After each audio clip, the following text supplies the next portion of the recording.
लिंबाचं लोणचं म्हणलं की तो एक घाट असतो आणि जवळपास 1 ते 1.5 महिन्याचा कार्यक्रम असतो पारंपरिक पद्धतीने केलं तर. पण आज आपण हे फटाफट बनवून तयार होणारं लिंबाचं लोणचं कसं बनवायचं ते बघणार आहोत. फटाफट जरी बनवलं तरी हे वर्षभर लोणचं मस्त टिकतं आणि तुम्ही बघू शकाल काय मस्त रंग आलेला आहे. फोडी काय मस्त शिजल्यासारखे दिसतात. आहा, पटकन रेसिपी सुरू करूया. नमस्कार, मी मधुराज रेसिपी मराठीमध्ये तुम्हा सर्वांचं खूप खूप खूप मनापासून स्वागत.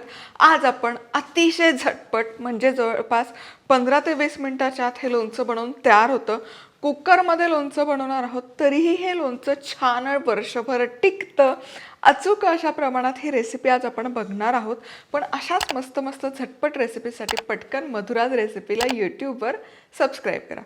सगळ्यात आधी काय करायचं, 10 लिंब घेतलेली आहेत. लिंब घेताना आहे ना शक्यतो पातळ सालीचं लिंब घ्यायचं. खूप असे जाड किंवा दाटसर साल असते ती लिंब नाही घ्यायची.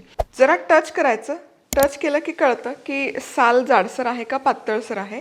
आणि पिवळी लिंब घ्यायची, हिरवी नाही. आता यावर पुरेसं पाणी घालायचं, लिंब बुडतील इतकं. थोडंसं मीठ घालायचं. यामुळे काय होतं, एकतर लिंबू स्वच्छही होतात आणि त्याचबरोबर पाण्यामध्ये भिजत घातल्यामुळे लिंबाच्या सालीवर जर काही कडवटपणा असेल तर तो कडवटपणा जाण्याला मदत होते आणि सालही हलकीशी मऊ व्हायला मदत होते. आता हे 1 तासभर तरी लिंब आपण या पाण्यामध्ये ठेवणार आहोत. अशाच मस्त चमचमीत आणि झणझणीत रेसिपीजसाठी मधुराज रेसिपी मराठीला सबस्क्राईब करा आणि त्याचबरोबर बेल आयकॉनवरही क्लिक करा. चला, 1 तासभर ही लिंब या पाण्यामध्ये ठेवली होती.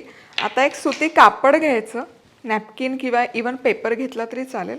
यावर ही लिंब ठेवून घ्यायची आणि पूर्ण कोरडी करून घ्यायची. आता हे लिंब पूर्ण स्वच्छ केलं, कोरडं केल्यानंतर सुरी घ्यायची आणि याचे एका लिंबाचे 8 तुकडे करून घ्यायचे आणि यातल्या पूर्ण बिया आहेत ना काढून घ्यायच्या. बिया जर ठेवल्या तर काय होतं, त्या बियांचा कडवटपणा त्यामध्ये उतरतो. त्यामुळे जवळपास सगळ्या बिया काढून घ्यायच्या. चला, लिंबाच्या फोडी छान करून तयार आहेत. यामध्ये घालायची आहे 1/2 किलो साखर. 10 लिंब आहेत तर 1/2 किलो साखर लागणार आहे आणि नंतर थोडीशी जास्त लागू शकते. 1 चमचा जिरंपूड, 1 चमचा काळं मीठ.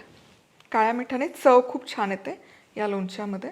आणि आता आपलं मधुराज रेसिपीचं बॅडगी मिरची पावडर. यामुळे काय होतं ना, रंग सुरेख येतो आणि पचायलाही हलकी जाते. कुठे कशी ऑर्डर करायची लिंक सगळे डिटेल डिस्क्रिप्शन बॉक्समध्ये आहे, जाऊन चेक करा. अमेझॉनवर अवेलेबल आहे, व्हॉट्सॲपवर देखील ऑर्डर करू शकता. तर 4 मोठे चमचे भरून हे आपलं लाल तिखट आणि मीठ, 1 चमचाभर मीठ. आता हे सगळं करूया छान कोट. चला, मस्त असं मसाल्याचं कोटिंग चढलेलं आहे लिंबाच्या फोडींवर. आता हे एकसारखं स्प्रेड करूयात. यावर ठेवायचं आहे घट्ट अशी ताटली किंवा झाकण. अजिबात उघडं ठेवायचं नाही आहे. आता यानंतर घ्यायचं आहे कुकर. कुकरच्या बेसला घ्यायचं आहे 1 इंच पाणी. कुकरची जाळी त्यामध्ये ठेवायची. त्यावर हा डबा. डब्यात पाणी गेलं नाही पाहिजे याची काळजी घ्यायची.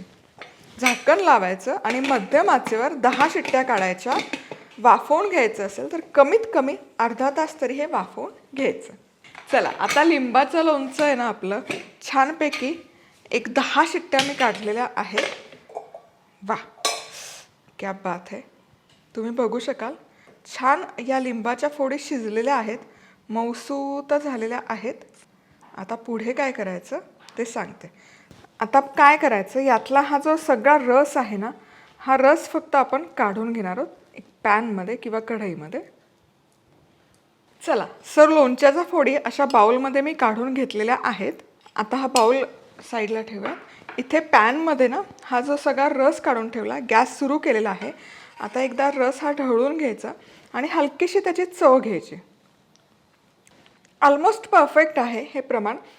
तरी पण मला वाटतं थोडीशी साखर यामध्ये हवी, त्यामुळे 1/2 कप साखर मी आणखी घालते आणि थोडंसं मीठ कमी आहे, असं थोडंसं मीठ. आणि आता हा रस आहे हा 10 मिनिटं छान याचं सिरपसारखं कन्सिस्टन्सी येईल तोवर शिजवून घ्यायचं. चला, हा पाक आहे ना छानपैकी शिजलेला आहे. तुम्ही बघू शकाल मस्त रंग पण आलेला आहे, छान असा दाटसर झालेला आहे आणि छान उकळीही फुटलेली आहे. ही परफेक्ट कन्सिस्टन्सी आहे. जसा पाक आपल्याला हवा तसा अचूक झालेला आहे. आता यामध्ये या ज्या लिंबाच्या फोडी आपण बाजूला ठेवल्या होत्या या घालूयात आणि हे मिश्रण पूर्ण थंड करण्यासाठी बाजूला ठेवून देऊयात. आहा, काय सुंदर दिसतंय. म्हणजे अगदी फटाफट हे लिंबाचं लोणचं बनून तयार होतं. आता हे पूर्ण थंड झालं ना की छानपैकी काचेच्या बरणीत किंवा चिनी मातीच्या बरणीमध्ये भरायचं. रूम टेम्परेचरवर 2 ते 3 महिने हे लोणचं छान टिकतं. त्याला बुरशी वगैरे लागत नाही. फ्रीजमध्ये ठेवलं तर वर्षानुवर्ष टिकतं, अजिबात खराब होत नाही. शक्यतो रोजच्या वापराला लोणचं घेताना छोट्या बरणीत काढायचं आणि मोठी बरणी जिला हात नाही लागणार, सारखं झाकण उघड झाक नाही करावं लागणार, या पद्धतीने हे स्टोअर करून ठेवायचं. जबरदस्त दिसतंय पण आणि अतिशय चटपटीत होतं. जिऱ्याची चव, काळ्या मिठाची चव आणि त्याचबरोबर लाल तिखट, आंबट गोड तिखट चवीचं. आहा, पुन्हा भेटूयात अशाच मस्त रेसिपीसोबत. तोवर मस्त राहा, खुश राहा, आनंदी राहा आणि सगळ्यात महत्त्वाचं खात राहा.